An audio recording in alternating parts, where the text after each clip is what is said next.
தரும் தீபமா.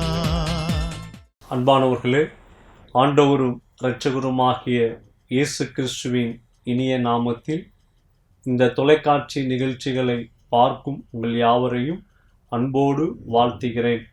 இந்திய மிஷனரி சங்க ஊழியத்தை நேசித்து, ஊழியர்களை நேசித்து நீங்கள் கொடுத்து வருகிற ஆதரவுக்காக, உங்களுடைய ஜெபங்களுக்காக நன்றி தெரிவிக்கிறேன். தொடர்ந்து இந்த நிகழ்ச்சிகளை நீங்கள் பாருங்கள், ஊழியங்களுக்காக ஜெபியுங்கள். ஆண்டவர் உங்களை ஆசீர்வதிப்பாராக. சுவிசேஷகம் நான் அறிவித்தது என் சுயமான பலனாலல்ல, என்னை மீட்டவர் என் அருள் ரட்சகர் எனக்களித்த தாளந்திது. என்னை மீட்டவர் என் அருள் ரட்சகர் எனக்களித்த தாளந்திது. சுவிசேஷகம் நான் அறிவித்தது என் சுயமான பலனாலல்ல,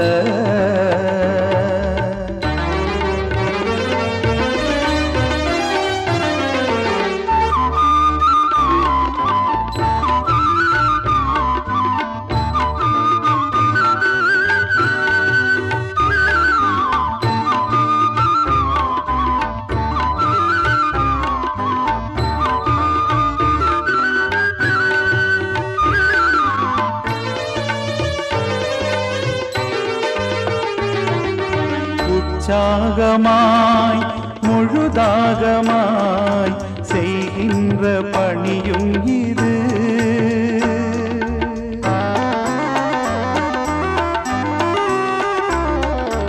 உற்சாகமாய் முழுதாகமாய் செய்கின்ற பணியும் இது.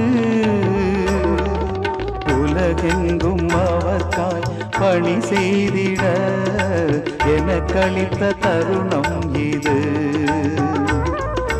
உலகெங்கும் அவர்காய் பணி செய்திட எனக்களித்த தருணம் இது. சுவிசேஷகம் நான் அறிவித்தது என் சுயமான பலனாலல்ல, என்னை மீட்டவர் என் அருள் ரட்சகர் எனக்களித்த தாளந்திது. என்னை மீட்டவர் என் அருள் ரட்சகர் எனக்களித்த தாளந்திது. சுவிசேஷகம் நான் அறிவித்தது என் சுயமான பலனாலல்ல,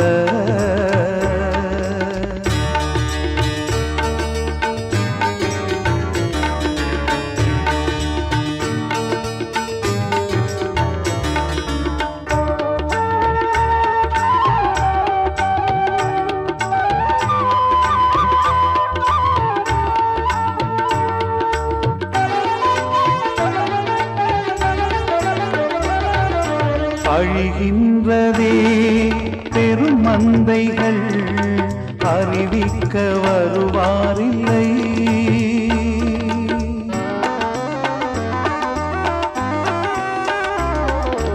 அழிகின்றதே பெரும் மந்தைகள் அறிவிக்க வருவாரில்லை.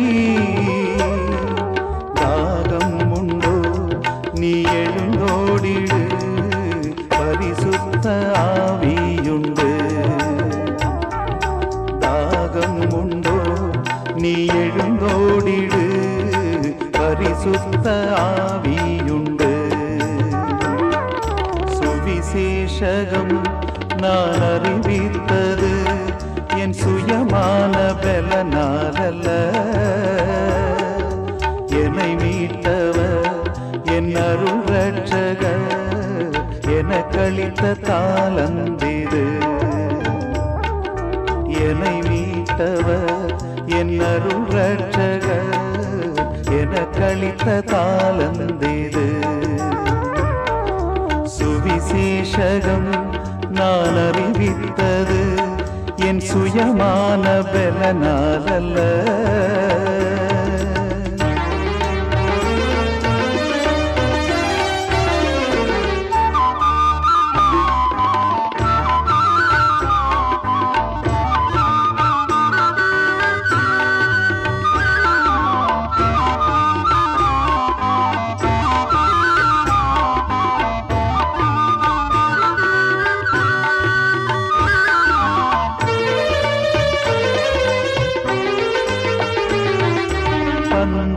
பந்தயத்தில் ஓடும் ரத வீரர் நமக்கு பலனொன்று வருகின்றதே.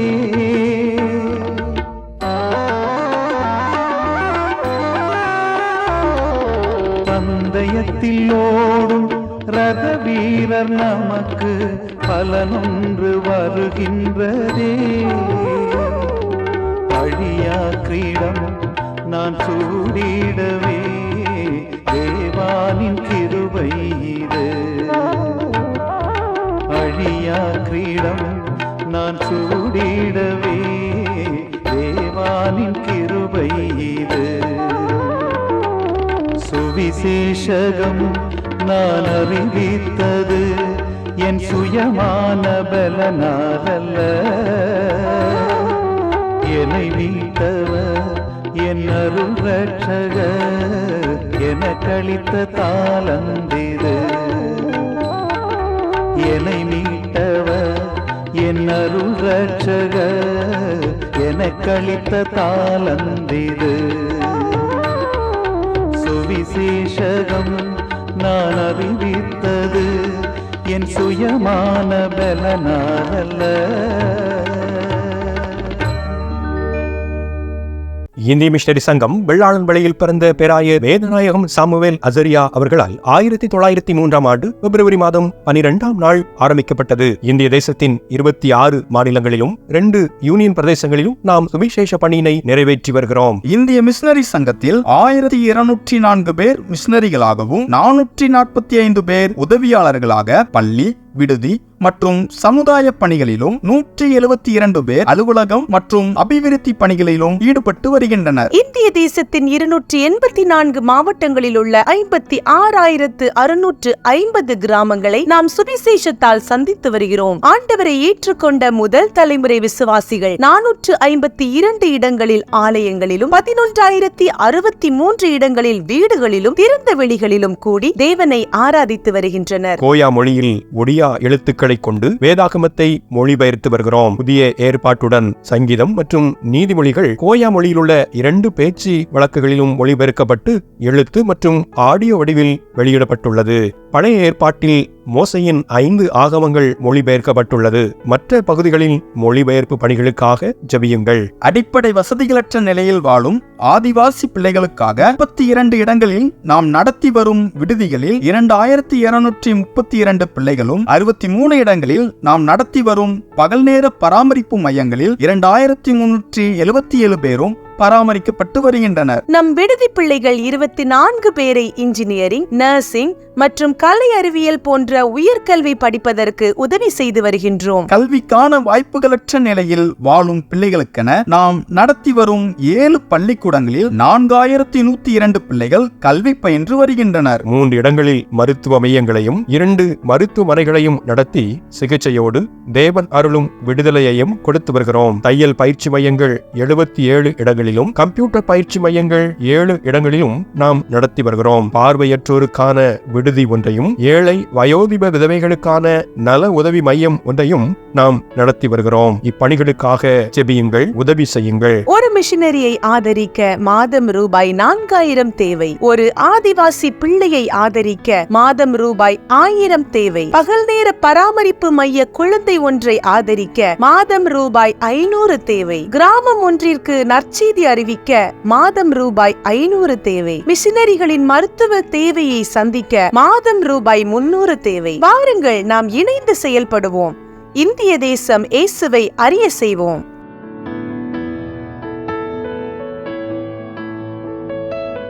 இந்திய மிஷனரி சங்கமே, உன்னை நேசித்திருப்போர் சுகித்திருப்பாரே.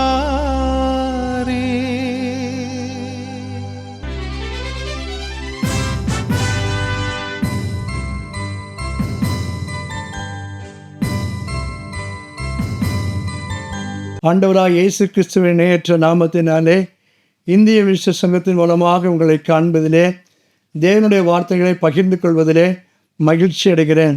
ஒரு நிமிடம் கண்களை மூடி ஜெபம் செய்வோமா? அன்பின் ஆண்டவரே, இந்த வாழ்வை எங்களுக்கு தந்தவரே, எங்களை ஒவ்வொரு நாளும் கரம் பிடித்து நடத்தினரே, உமக்கு ஸ்தோத்திரம். இந்த நாளிலே எங்களோடு கூட பேசும் இயேசுவின் நாமத்தில் வேண்டிக் கொள்கிறோம் பிதாவே, ஆமென். அன்பிற்குரியவர்களே, இந்த நாளிலே உங்களோடு கூட ஆவியானவர் எனக்கு உணர்த்தின ஒரு காரியத்தை உங்களோடு கூட பேச விரும்புகிறேன். தேவன் நம்மை தெரிந்து கொண்டார். யோவான் எழுதின சுவிசேஷம் 15ஆம் அதிகாரம் 16ஆம் வசனத்திலே இப்படியா சொல்கிறது, நான் உங்களை தெரிந்து கொண்டேன். ஆண்டவர் ஏன் தெரிந்து கொண்டார் தெரியுமா? கனி கொடுக்கும்படியாக தெரிந்து கொண்டார். எப்படிப்பட்டவர்களை தெரிந்து கொண்டார் என்பதை இந்த வேளையிலே நாம் தியானிக்க போகிறோம். 3 விதமான காரியங்களை ஆண்டவர் தெரிந்து கொண்டார். ஜெபிக்கிறவர்களை தெரிந்து கொண்டார், சிறு பானவர்களை தெரிந்து கொண்டார், பக்தி உள்ளவர்களை தெரிந்து கொண்டார். ஜெபிக்கிறவர்களை ஆண்டவர் தெரிந்து கொண்டார் என்று சொன்னால், எம்பிரானாகிய இயேசு தன்னுடைய ஊழியத்தின் பாதையை தொடங்கின போது 40 நாட்கள் உபவாசம் இருந்து ஆண்டவர் பிதாவின் சித்தத்தை நிறைவேற்றும் பொருட்டாக ஊழியத்தை தொடங்கினார். சீஷர்களை தெரிந்து கொள்வதற்கு முன்பாக லூக்கா எழுதின சுவிசேஷம் 6ஆம் அதிகாரம் 12-13 வசனத்தில் இப்படியாக வாசிக்கிறோம், என் ஆண்டவராக இயேசு கிறிஸ்து மலையிலே ஏறி ராவு முழுவதும் ஜெபித்தார். எதற்காக ஜெபித்தார் தெரியுமா? தன்னை பின்பற்றுகிற, தன்னுடைய வார்த்தைகளை பகிர்ந்து கொள்ளப் போகிற, தன்னுடைய ஊழியத்தை தொடர்ந்து செய்ய போகிற சீஷர்களை தெரிந்து கொள்ளும்படியாக ஆண்டவர் தெரிந்து கொண்டு இரவு முழுவதும் போராடி ஜெபித்து காலை வேளையிலே 12 சீஷர்களை அவர் தெரிந்து கொண்டார். எதற்காய் தெரிந்து கொண்டார்? அவரோடு கூட இருக்கும்படியாய் தெரிந்து கொண்டார். எதற்காய் தெரிந்து கொண்டார்? தேவனுடைய ராஜ்யத்தை பிரசங்கிக்கும்படியாய் தெரிந்து கொண்டார். ஏன் தெரிந்து கொண்டார்? வியாதிஸ்தர்களை சுகமாக்கவும் பிசாசினுடைய கிரிகளை அழிக்கும்படியாகவே தெரிந்து கொண்டார் என்று சொல்லி வேதம் நமக்கு நினைவுபடுத்துகிறது. ஒன்று, ஜெபிக்கிறவர்களை ஆண்டவர் தெரிந்து கொண்டார். அருமையான தேவ பிள்ளையே, ஆண்டவர் உன்னை தெரிந்து கொள்ள வேண்டுமானால் உன் வாழ்க்கையிலே ஜெபம் அவசியமும் அவசரமாக இருக்கிறது. யாத்திரையாகமம் 32ஆம் அதிகாரத்தை நாம் எடுத்துக்கொள்வோமானால், ஆண்டவர் மோசேயோடு பேசினார். சீனாய் மலையிலே 10 கற்பனைகளை மோசேயோட கரங்களிலே கொடுத்த போது ஆண்டவர் மோசேயோடு சொன்னார், இனி நீ இஸ்ரவேல் ஜனங்களிடத்தில் போய் இந்த கற்பனைகளை கொடுக்க வேண்டும் என்று சொன்னேன். அவன் அங்கிருந்து புறப்பட்ட போது தாழ்வாரத்திலே பள்ளத்தாக்கின் பகுதியிலே இஸ்ரவேல் ஜனங்கள் ஆரவார சப்தத்தை கேட்டு இவன் பயந்து நிற்கிறான். ஆண்டவர் சொல்கிறார், மோசே, அந்த சத்தம் என்ன தெரியுமா? இந்த ஜனங்கள் என்னை விட்டு காண்கிற தெய்வத்தை ஆராதித்து கொண்டிருக்கிறார்கள், அதற்கு திருவிழா நடத்தி கொண்டிருக்கிறார்கள், குடித்து விரித்து ஆட்டமாடி பலி செலுத்தி கொண்டிருக்கிறார்கள் என்று சொன்னார். அவன் மோசே சொன்னான், அப்படி இல்லை ஆண்டவரே, அது அந்த சத்தம் அல்ல. அவன் தெளிவாய் கேட்டபோது புரிந்து கொண்டான், இஸ்ரவேல் ஜனங்கள் ஆரோனின் தலைமையிலே பலிகளை செலுத்தி விக்கிரகங்களை ஆராதித்து கொண்டிருப்பதை பார்க்கிறான். இந்த ஆண்டவர் மோசேயினிடத்தில் சொல்கிறார், மோசே, இந்த ஜனங்களை நான் அழிக்கப் போகிறேன், இந்த ஜனங்களை நான் அழிக்கப் போகிறேன், நான் இந்த ஜனங்களை அழித்து உன்னை பெரிய ஜாதியாக்குவேன் என்று ஆண்டவர் சொல்கிறார். மோசே சொல்கிறான், ஆண்டவரே, இந்த ஜனங்களை நீர் அழிக்கக்கூடாது, இதை அழிக்கும்படியாகவா நீர் வனாந்திரத்திலிருந்து இந்த ஜனங்களை பார்வோனுடைய அடிமைத்தனத்திலிருந்து கொண்டு வந்து இந்த வனாந்திரத்தில் கொண்டு வந்து நடுவழியிலே கொண்டு வந்து இந்த ஜனங்களை அழிக்கப் போகிறதே, என்ன நியாயம் என்று சொல்லி அவன் ஆண்டவரிடத்திலே மன்றாடுகிறான். யாத்திரையாகமம் 32ஆம் அதிகாரம் 13ஆம் வசனத்திலே இப்படியாக இந்த ஆபிரகாமுடைய இந்த மோசேயுடைய ஜெபத்தை நாம் பார்க்கிறோம். அவன் என்ன ஜெபிக்கிறான்? ஆபிரகாமின் தேவனும் ஈசாக்கின் தேவனும் யாக்கோவின் தேவனும் என்னை நினைத்துள்ளோம்.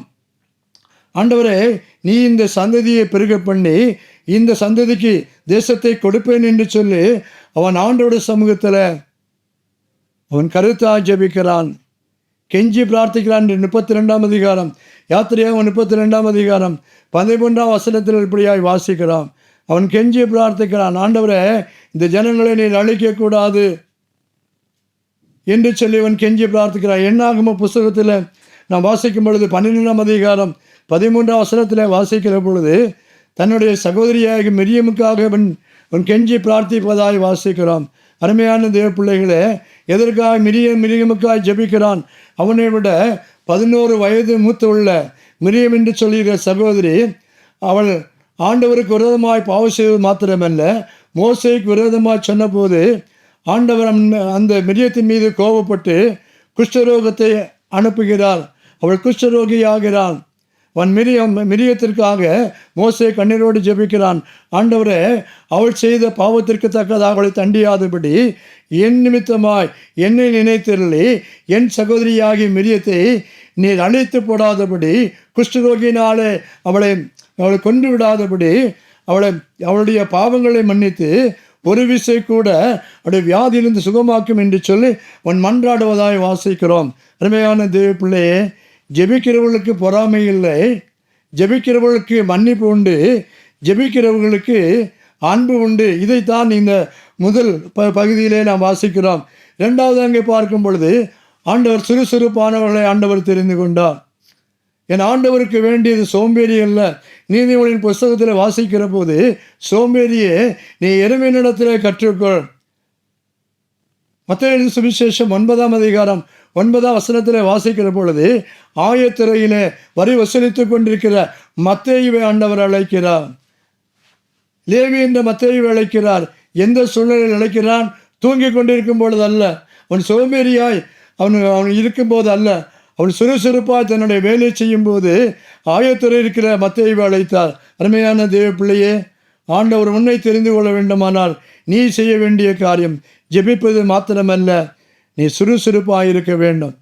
ஆபிரகாமை தெரிந்து கொண்டார், ஈசாக்கை தெரிந்து கொண்டார், மோசையை தெரிந்து கொண்டார், தாவீதை தெரிந்து கொண்டார். அவர் தெரிந்து கொள்கிறவர்கள் எல்லாம் சுறுசுறுப்பாய் செயல்பட்டார்கள் சொல்லு. மூன்றாவது அங்கே வாசிக்கிறோம், ஆண்டவர் பக்தி உள்ளவர்களை தெரிந்து கொண்டார்.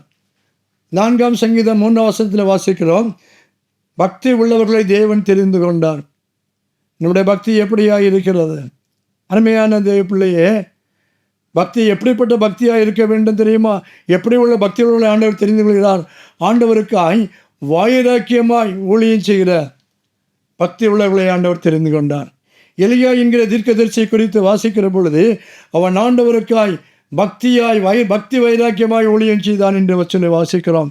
இந்திய மிஷ சங்க ஊழியத்தில் அருமையான பணித்தளத்தில் இருக்கிற அருமையான என் சகோதரர்கள் அல்லது என்னுடைய பிள்ளைகள், என்னுடைய செல்ல பிள்ளைகள் பணித்தளத்தில் ஆண்டவருக்காக எல்லாவற்றையும் விட்டு, உறவுகளை விட்டு, உணவை விட்டு, உரிமைகளை விட்டு ஆண்டவருக்காக அந்த பாழான தேசத்தில் பாடுகள் மத்தியிலே, நிந்தைகள் மத்தியிலே, அவமானங்கள் மத்தியிலே, பலவிதமான கட்டுப்பாட்டின் மத்தியிலே கருத்தாய் கண்ணீரோடு ஊழியம் செய்தார்கள்.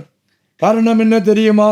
அருமையான தேவ பிள்ளையே, நீயும் நானும் செய்ய வேண்டிய ஊழியத்திற்கு பதிலாக அந்த கிராம மத்தியிலே, ஆதிவாசி மக்கள் மத்தியிலே அவர்கள் ஊழியம் செய்தார்கள். அருமையான தேவ பிள்ளையே, ஒன்று புரிந்து கொள்ள வேண்டுமா?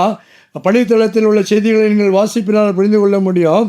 4 கால் மிருகத்தினாலே எந்த பாடுகளும் எங்களுடைய மிஷர்களுக்கு இல்லை. ஆண்டவருக்காய் வைராக்கியமாய் ஊழியம் செய்து பக்தி உள்ளவர்கள், அவர்களுக்கு பாடுகள் யார் தெரியுமா? 2 கால் உள்ளவர்கள் என்று உங்களுக்கு புரிந்திருக்கும் என்று நினைக்கிறேன். அருமையான தேவ பிள்ளையே, உடைய பக்தி வைராக்கியம் என்ன ஆயிற்று? ஆரம்ப நாட்களிலே ஆண்டவருக்காய் பக்தியாய் ஊழியம் செய்தோம், ஆண்டவருக்காய் உற்சாகமாய் கொடுத்தோம், நம்முடைய இல்லாத நிலையிலிருந்து கொடுத்தோம். இந்திய விஸ்வ சங்க ஊழியத்தினுடைய ஆரம்ப நாட்களை பார்க்கும்போது ஒவ்வொருவரும் மிகுந்த தியாகத்தோடு ஒவ்வொரு வீட்டிலும் இருந்து அவர்கள் காணிக்கைகளை அனுப்புவது மாத்திரமல்ல, ஒவ்வொரு குடும்பத்திலிருந்து அவருடைய பிள்ளைகளை மிஸ்ஸுகளை அனுப்ப பொருத்தனை செய்து மாத்திரமல்ல, அநேக மிஸ்ஸர்கள் எங்களுக்கு கிடைத்தது. ஆனால் இந்த நாட்களிலோ மிஸ்ஸர்கள் குறைவாக இருக்கிறது. காரணம் என்ன என்று புரிந்து கொள்ளவில்லை. அருமையான பெற்றோரே, உனக்கு ஆண்டவர் கொடுக்கிற ஆசீர்வாதத்திலிருந்து நீ கொடுப்பது மாத்திரமல்ல, நான் காணிக்கை குறித்து பேசவில்லை.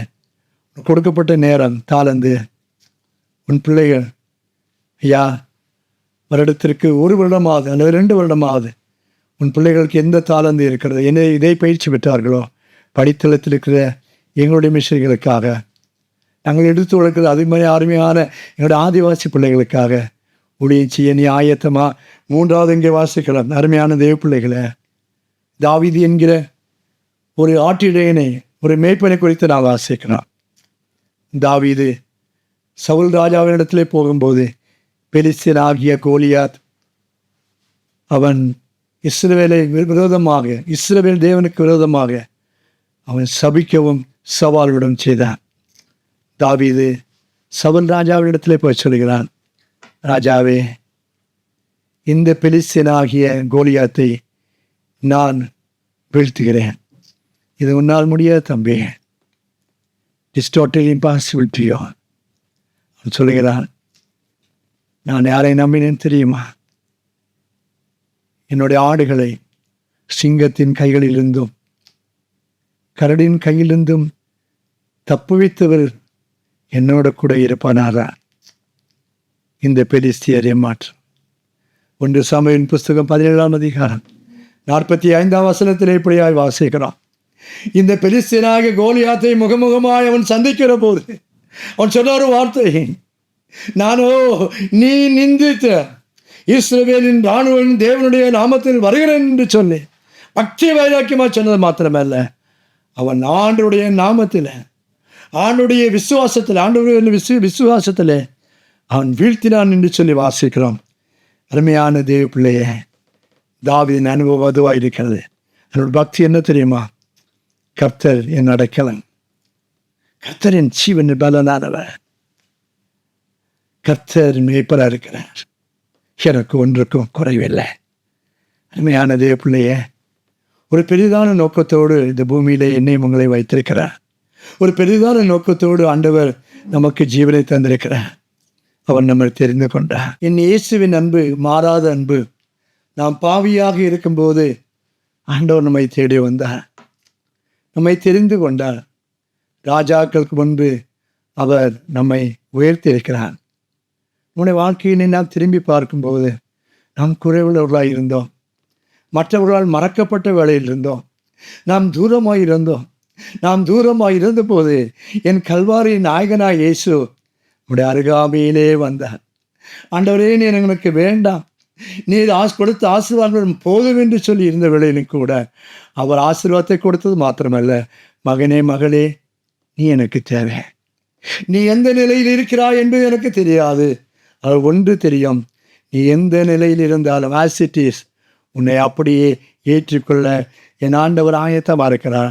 ஆகவே பக்தனாகிய ஒரு பக்தனை இப்படியாய் பாடுகிறான், மாறிடா என் மாநேசரே, மாறாதவர் அன்ப நாளுமே, மாறிடா என் மாநேசரே, மாறாதவர் அன்ப நாளுமே, கல்வாரி சிலுவை மீதிலே காணோதே என் மாண்பிதே, இயேசுவின் மகா அன்பிதே, அதில் ஆழும் அறியலாகுமோ, இதற்கின ஏதோ வேறில்லையே, இன ஏதோ வேறில்லையே, இதற்கின ஏதோ வேறில்லையே,